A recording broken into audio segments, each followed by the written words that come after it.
really think about it and plan it out, and just don't make any drastic, last minute decisions. Don't have a bad day at the office and then just say, oh, the heck with it, I'm out of here. It took a lot of thought, a lot of internal planning in my head. How am I going to do this? What are we going to do? Where are we going to focus things on? What kind of jobs we want to get, and just make smart decisions. Hello, and welcome to the Elevator Careers Podcast, sponsored by the Allred Group. I am your host, Matt Allred. In this podcast, we talk to the people whose lives and careers are dedicated to the vertical transportation industry to inform and share lessons learned, building upon the foundation of those who have gone before to inspire the next generation of elevator careers. Today, our guest is John Mezzo, president of Dynasty Elevator in New York City. John started his career with Otis Elevator as a test engineer, working in Bloomington, Indiana. He then moved to the U.S. headquarters in Farmington, Connecticut, where he was a mechanical engineer. After a few years of engineering, John moved to Las Vegas, where he worked first as a new equipment sales rep and then as a service sales rep before moving to Reno, Nevada as a territory manager. John moved back to New York and worked with Schindler for a few years in various roles, leading to branch manager, and in 2021, he became a part owner of Dynasty Elevator. John is passionate about the work he does and loves the elevator industry. John, welcome to the show. Hi, Matt. Thank you for having me. Good morning. Good morning. It's good to see you. And you mentioned you're dressed up because you got some big meetings coming up, but it's a privilege to have you on with me today. So thank you. Yeah, no problem. Thank you. It's the holiday season. So after this, I got customers, and then we're doing our company holiday party tonight. So I'm looking forward to it. Awesome. Yeah, that's a great season. So, I just wanted to get, to the beginning and how did you get started in the elevator industry? Gotcha. Yeah. So what a story that is. So I was going to college at the University of Hartford in Hartford, Connecticut, and I was getting a degree in mechanical engineering. And my plan in life was to go do aerodynamics for Ferrari. I did my whole senior design on aerodynamics. That was in my head. That's where I was going. I was taking class with a gentleman who was showing up in a suit all the time, and I got along with him very well. Come to find out, he was an area vice president at Otis, and since we got together, we got along well. He ended up helping me get an internship. So Otis hired me for an internship in their Bloomington, Indiana facility as a test engineer, which was great. I got to work on elevators, changing parts out, testing them, right, analyzing the data, redesigning them and things. It was a great job. So I did that, and then I went back for my last year of college. I finished that, and then Otis hired me right away to work in their world headquarters as a mechanical engineer. So while I was doing that, I kept in touch with the guy that helped me get in, and he was telling me about, hey, go in engineering, learn the product, go in the field, learn the business.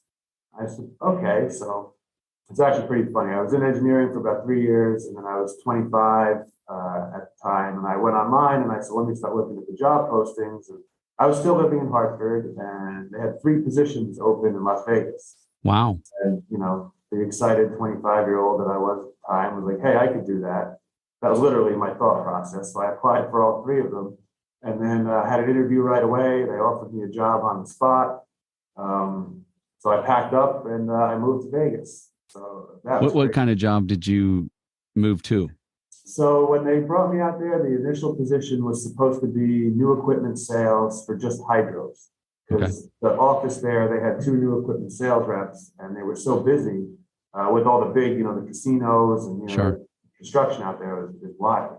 So they needed somebody to focus on the low-hanging fruit and just sell hydros. So I went out there, no idea what an elevator costs, not much of an idea of what it takes to build them and stuff. I just do it more at a component level.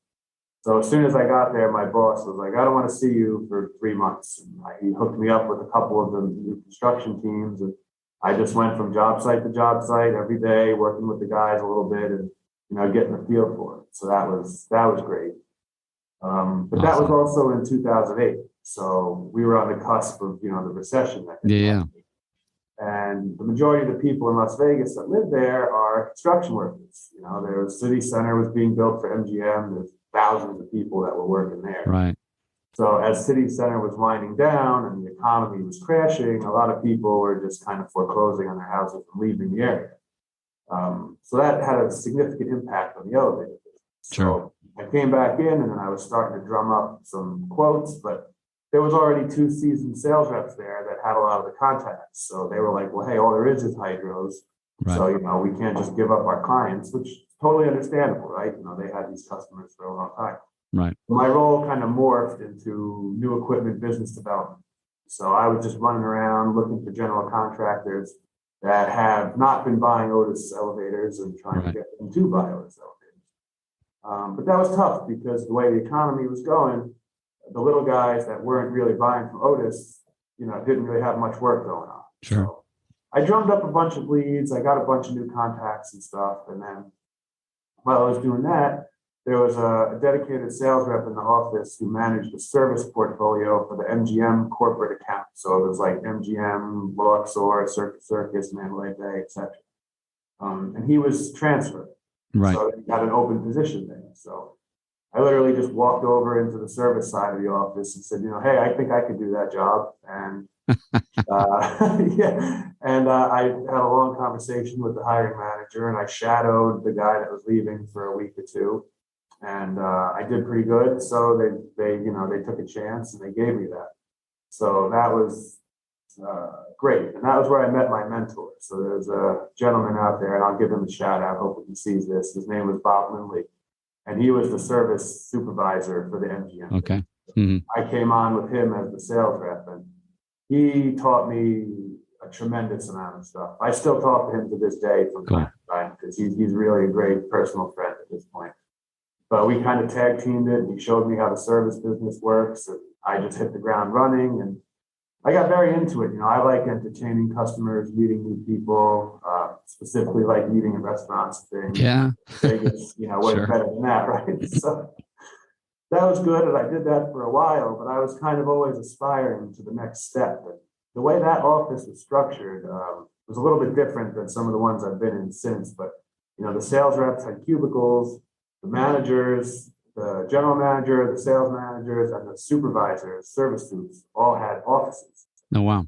I was always kind of aspiring to that because it made sense, right? Those guys, they all manage people. So sometimes you have to have those performance-related conversations. And you need to close the door when you're doing that. You can't do it in a cubicle. So I was kind of aspiring, okay, I know how to sell stuff now. Let me do the supervisory part of it. So I ended up getting promoted, and Otis moved me up to Reno, where I was basically doing a little bit of everything up there. I was a modernization superintendent.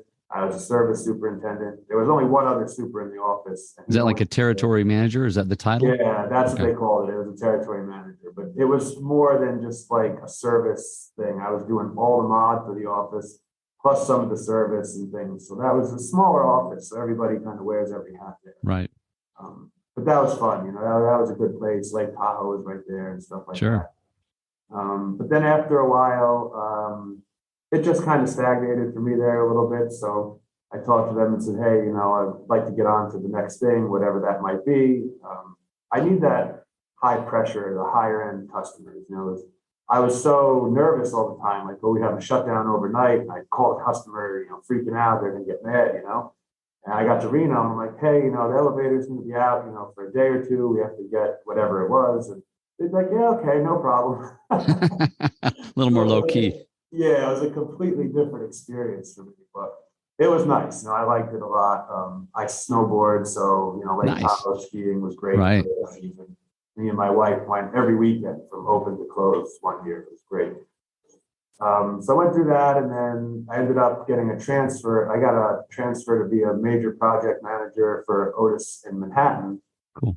Which was great because I was getting engaged at the time, and I had another opportunity to go to San Francisco, which I was considering, but I didn't know anybody in San Francisco. We don't have any family in San Francisco, and we were talking about having kids and stuff. So the transfer to come back to New York, where at least my family is, was kind of a blessing in disguise. So we packed up together. We actually met in Vegas, and then we moved to Reno together, and then we moved to Manhattan together. Cool.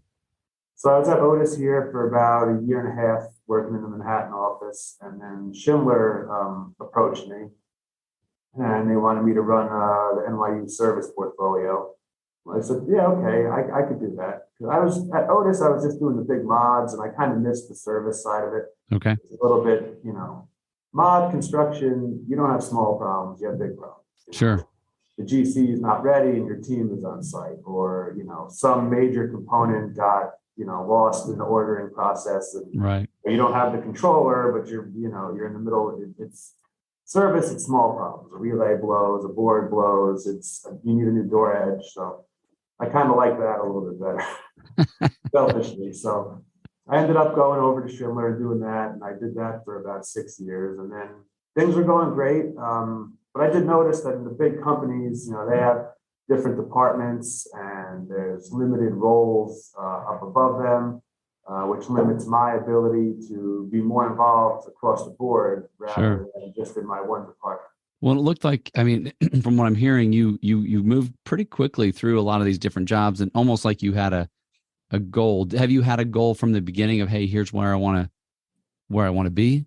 Yeah, so it was probably somewhere around when I came to New York. I was like, I've been pretty good at what I've been doing. I've been getting all the awards and stuff. I'm confident in my abilities. And, I could see the margins and everything in the industry. And I just said, hey, maybe one day I should do my own thing. Yeah. So when I got here, I started thinking about that. But in New York, it's very difficult. You have to have a elevator agency director's license. Right. To do that is an unbelievable process in and of itself. And you have to have 10 years experience, relevant experience within the last 15. And typically they want people that were working on testing and installing elevators, but you can also be supervising as well. So after a while, when I got towards the tail end of Schindler, I just said, let me get my director's license. And I took that on as kind of a personal challenge for myself. Sure. I did that on my own. I took a vacation day to take the test. I paid for it out of pocket and whatnot, because I really just wanted to see if I could do it. So I studied, I took a class and all this stuff, and I got it. Awesome. So I was like, all right, nice. So I was like, okay, well, I got a director's license. Maybe one day I'll do something with that. So we were going, and then COVID hit, which was a completely different time for everybody. Sure. And I got through that, and then I just felt, I think it was the time in my life for a new challenge. So I just decided to take off, and I was going to start my own company. I ended up meeting with a couple of guys that were looking for a director's license. So I had the license, and they're former field guys. Right. So we got together and just said, hey, let's do it. So then, Dynasty Elevators, what I do now, I'm one of the owners of the company. I'm the current sitting president and CEO. Right. And I've been on board here for about a year and a half, and we are busy. We have about 400 units on service. We've got tons of work in the backlog. Just this morning, we were talking about hiring another team. Cool. So it's going good. That's awesome. So you said COVID hit. So you actually started kind of either during COVID or right on the tail end of the lockdowns. Yeah. So my partner that I do this with, he started it right before. Okay. And then COVID hit, and they got through it, and then met me as COVID was kind of coming out. So on the tail end of it, I was like, and then, COVID was starting to come out, and I was like, I think the time is right. I think there's going to be a lot of opportunity coming out of this. So let's jump on it. Cool. We were able to be price competitive, and when you have all the way businesses were impacted negatively through COVID, I said, everybody's going to be looking for savings. Right. So if we can be the competitive price-wise, we should be able to get a lot of work. And we are. That sounds like you're definitely, I mean, in just a year and a half, to be building and adding that's awesome. Yeah. To be the size we are and have everything we have, it's some days I have to pinch myself, That's awesome.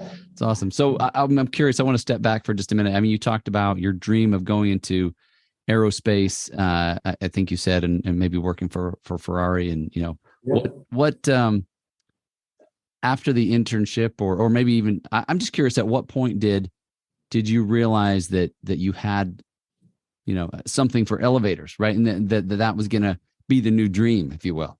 Oh, yeah, man, why did I stick with them? Wow. That's a great question. I think this is a very niche industry. And when you walk Sure. around, there's not a lot of people like lining up to be working on elevators. Right. It's most people that get into it, it's either a family member or a friend. But what I did notice is the people that did get into it for whatever reason, everybody stayed. Sure. And I just liked it. That I like to work with my hands. And so being in engineering in the start, that was nice. And then when I got out to the selling thing, I just kind of had a natural knack for that. And I just liked it. I just was so focused on, being the best at what I was doing that I kind of lost sight of everything else. So you never even thought about going back and working in automotive? No, it never even crossed my mind. I mean, candidly too, salaries for engineering people starting are typically a little bit higher than salespeople starting. So, I played my cards right in the path that I went from a personal financial standpoint.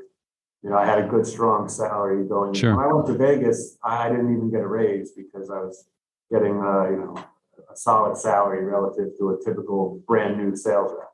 Yeah. And so I just, I went with it, and then, you start selling, and the commissions were very motivating. I found, like, hey, engineering, I didn't have that. So there, I'm like, hey, you land a big sale and you get a bonus. It's a big deal. Yeah. Big deal. And, that I think was probably one of the biggest hooks. I'll never forget the first 6-figure job I sold was $114,500. I can't even remember what it was, but I remember the dollar amount. So, but it's that you get that little bit of a sales high when you land a job as a salesperson. Yeah. Well, I guess the impression I'm getting is that, you were able to kind of take the school, the schooling, the tools that you already had as an engineer, and start to apply it in an industry where you could really kind of write your own ticket, right? You could, Sure. You succeed here, you could kind of just build a career, build a. Yeah, 100%. I mean, some of the biggest successes I've had were not, walking in a room dressed like this, but we're walking into a vice president of whatever's office, with safety boots on, dirt on my hands, and a hard hat hanging off my bag. And right. Like, listen, I was just on your top of your elevator, and I looked at all this stuff, and here's what the problems are, and this is what we can do to make it better. And you get a lot of credibility that way. Sure. Yeah, no, that's awesome. That's awesome. So, what would you say is kind of the goal as you move forward, with your new business? And right now, I just, I want to get big. I want to keep going. There is a ceiling at some point. I'm not trying to be worldwide or anything. Mm-hmm. But I am looking at going through different, I would like to be in a few more cities and stuff. Florida's booming right now. We're looking for some opportunities down there. We've had some, conversations and things come up. But right now it's like, let's get this city, New York, functioning and rolling, and we'll get some more people on board so we can have more time to do other stuff and just see where it goes. That's awesome. Yeah. What would you say are some of the biggest issues facing the industry? I think a lot of code changes are not necessarily an issue, but the timing in which they come into effect, like blowout monitoring, for instance, when that first came out in New York, that was a little bit challenging. Nobody really knew what was going on with it. And then all of a sudden it was like, oh, the deadline is here. And it was like a mass scramble to get that done. I do think that manpower is an issue. Sure. There's a big age gap, I think, at the unions, or the union, I should say. But I think that'll be good. I know there's a lot of job fairs and things. Some of my competitors, as well as myself, we do a lot and everything we can to promote more people. Sure. But as construction work really drives everything. Sure. So, you have right now, just in New York, a couple of big construction jobs finished. Unfortunately, that meant a bunch of people got laid off, which means right now there's a bunch of people on the bench. Gotcha. So it's we got to get the bench cleared before we can start hiring some of the next generation of people. So I think that's going to be a challenge, but I think that's definitely a solvable one. Yeah. The union does a great job with the job fairs and stuff. The NEIP schooling program that the IUEC does is great. I'm actually going through that myself. Cool. So that's exciting as Awesome. well. But Yeah. What are some things that you either do or are looking to do as you grow your business to kind of create the culture where people want to stay and want to come, work for you versus, versus the churn that sometimes you see in certain companies? Sure. So, a couple things. One, in terms of office staff right now, I am and we are big on experience. So, I notice the big companies, you get a lot of supervisors and things it's like kind of their first job, and they're, kind of learning as they go. For me, I want the most experienced people I can get in those roles. So, if you're going to be a superintendent, that's great, but you have to have some solid technical elevator knowledge, whether it's from engineering or whether it's from working in the field. Right. I would love to get, top-notch mechanics, foremen to come in and be supervisors, but that never happens. With the overtime they can make, as well as the benefits and stuff in the union. I've only seen two people in my whole career, all 17 years of it, right, go from the field, give up their card, and come in the office. That's rare. Which is understandable. So we're kind of, we run a little bit of a different model. The guys running the jobs here are union members too. So they're foremen, but we work as well. It's whatever has to get done. Kind of, we go where we got to go. So that's pretty good. But that's the biggest thing is experience. I push for that, and we do what we can to develop people. There's a project executive in our office. She's not looking to get a QEI right now, but she's looking to be more technical. Cool. There was a QEI training class, for people to get their credits and things. So we sent her to that. She wanted to go. We said, go for it. Personal That's development is big. And, I'm never going to tell someone, no, you can't go learn something.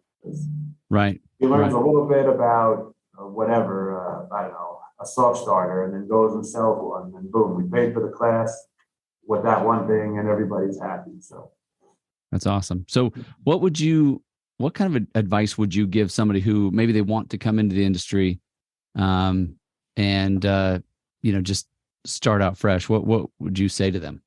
Yeah, so there's two avenues, right? You can go the field route or you can go the office route.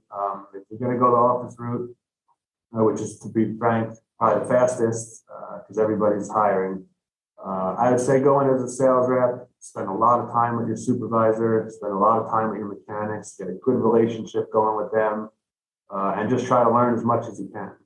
Don't just focus on that sale or how to sell. You need to know that, but you also got to know what you're selling.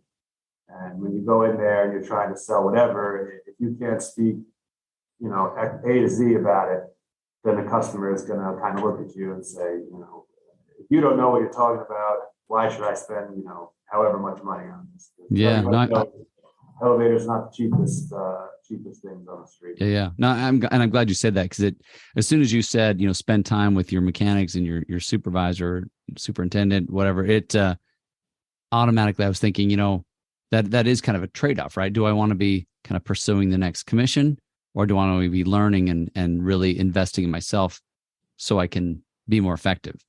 Yeah, I mean, I was, and I still am, 7 days a week. I do whatever's got to get done with customers, the field, whatever during business hours, and then at night is when I do all my catch-up stuff. I mean, now with my current situation, I have about an hour and 10-minute train ride in and out of the city. And so I use that time typically on my laptop, doing emails, getting quotes out, approving payroll, whatever the case may be, going through the vacation schedule and stuff. But, you got to kind of make the best of it. And, I managed to utilize my commuting time by taking the train as productive work time, which allows me to do what I got to get done during the day too. Yeah, that's awesome. That makes a lot of sense. I mean, some of us who don't live in New York kind of envy the trains because it's like, I can't do anything while I'm driving. Yeah, for a while I was driving because at Schindler I had a company vehicle, and candidly it didn't cost me anything to drive. But it was my phone would be going off, my emails would be going crazy, and when you're driving, that's what you're doing. Right. You can have a phone call or two or whatever, but you can't do emails, you can't approve payroll. There's a lot of stuff, and eventually I just said, and then the traffic too, around here is, some days I'd get home in an hour, some days it'd be 2.5. Oh, yeah. I can't deal with it. The train is consistent. Pretty consistent. Exactly. So it's good. Yeah. So I'm curious if there were, if you were to, wave a magic wand and change any one thing, anywhere in the industry or whatever the economy, what would you want to adjust or modify? I would like lower insurance rates. I hear you. Yeah, the insurance for our industry is very, that's, our biggest expense for the most part. But that's a good question on a more serious note. I don't know. I mean, probably looking at people's attitudes and getting people to adapt relative to, it's kind of everybody, but a lot of guys out there in the field, as well as some of the supers and stuff, this is how we do it. We've done things this way right. 100 times, right? And so how do you get people to look at things a little differently and say, hey, look, why don't we try this? It'd be a little bit more efficient. And well, we don't do it that way. Well, you got to change sometime, Sure. Go with the times. Elevators, and now we have MRLs. There's a system coming out with 2 elevators and 1 shaft. There's emergency access and stuff. So there's a lot of change coming, and we just kind of got to work on getting everybody to adapt to that change. No, it's interesting to hear you say that because you're right. I think that the one constant is probably change in technology and software in like you say, just different configurations and so for people to be the resistor that say no we want to do it the same way we did it 40 years ago is really not going to work. It's a challenge, and we gotta adopt with the times, and it just is what it is. Yeah. Even though sometimes it's hard to learn a new skill. It's hard to think of a problem in a different way, but that's awesome. So we're getting kind of close on our time, and I guess the last question I want to ask you is, if you were to give advice to either new, business owners like yourself, or somebody who maybe wants to take that leap and start their own, what would you say to them? Think about it hard. Make sure you're in a position to be able to do that. I mean, I'm fortunate in that I know tons and tons of people, so I have a lot of contacts. So I was able to, get a lot of work rapidly because I had a network of people right going into it. But I would just say, really think about it and plan it out, and just don't make any drastic, last minute decisions. Don't have a bad day at the office and then just say, oh, the heck with it, I'm out of here. It took a lot of thought, a lot of internal planning in my head. How am I going to do this? Sure. What are we going to do? Where are we going to focus things on? What kind of jobs we want to get? And just make smart decisions. If you're confident in your abilities and you think you can do it, there's, like I told other people in New York City, there's 82,000 elevators, I think. Wow. I just want to carve out 2,000. It's something like that. There's enough sand in the sandbox for everybody. Sure.